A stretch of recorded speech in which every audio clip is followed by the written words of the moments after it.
Businesses are buying around 75,000 tonnes of IT and communications equipment. They're buying that quantity every year, and every year they're disposing a similar amount. We generate about 27 tonnes of waste coming from laptops, mobile phones and data servers in any given year. That equates to a lot of procurement activity and a lot of end-of-life waste to manage. Our preferred laptop has an impressive set of credentials. It's lightweighted, so it's using fewer materials. It has 85% recycled plastic in it, so we're encouraging demand for secondary materials markets. It has a robust shell to the outside of it, which means it's more durable, and it's been designed so that the parts inside it can be easily disassembled. That means it's easier to repair and for us to keep in use for longer, or it also means it's easier to recoup all the materials that are inside it once it's no longer needed. There are also environmental issues associated with IT hardware.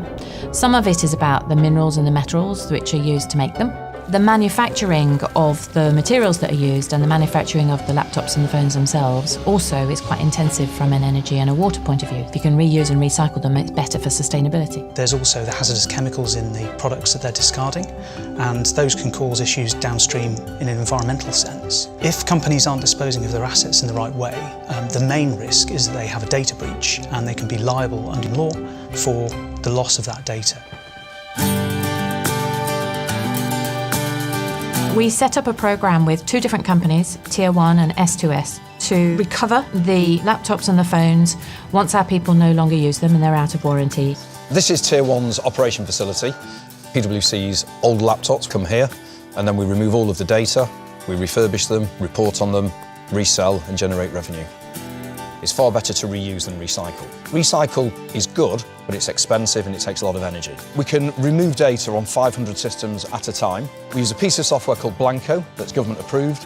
Once it has been erased, we then send the report automatically onto these servers, and all of that links in to our asset management database.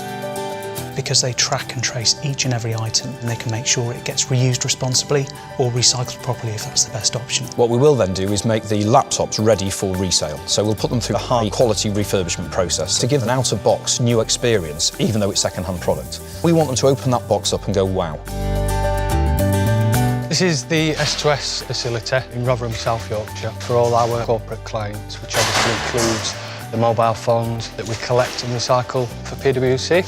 So, first and foremost, Aidan, our head technician, would take each device and test them to establish working from non-working. We either test and clean and return it to them, or we can resell it for them and return the revenue back to PwC.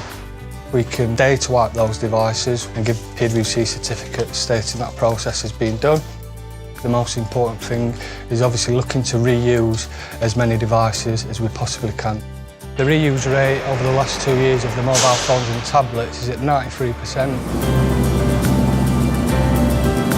Any phone that can't be reused is granulated to make sure that it's completely destroyed.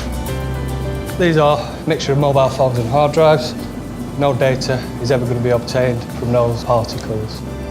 We can recover the aluminium, the plastic, the copper, the circuit boards in there. We can recover everything and recycle it. 100% of our IT is either reused or recovered. So nothing goes to landfill, nothing goes to incineration.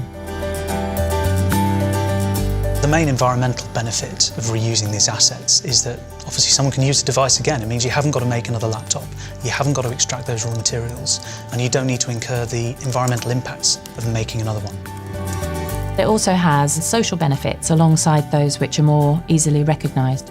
We've developed recycling workshops with a local Category B prison. We're providing an NVQ in recycling as they go through that programme. We're giving them meaningful work. When we actually then sell the components that come out of the computers, we're donating part of our profits to a charity, the charity that we use for long-term unemployed recruitment in Tier 1 as well. The most compelling reason to do it is because it's revenue generating. The cost of the service is covered, and in many cases more than covered, by the resale value of the product that we're bringing in. We estimate that we make about £500,000 a year by refurbishing and reselling just our laptops. I think the one takeaway from this example is the positive value that PwC is getting for the assets. It's meeting its compliance objectives, but it's actually showing how much money that is worth. The message is get involved in recycling, avoid sending things to landfill. Let's create some revenue. I think the key thing is that it's not too hard. You need to be innovative, you need to partner with the right organisations and be open-minded about it.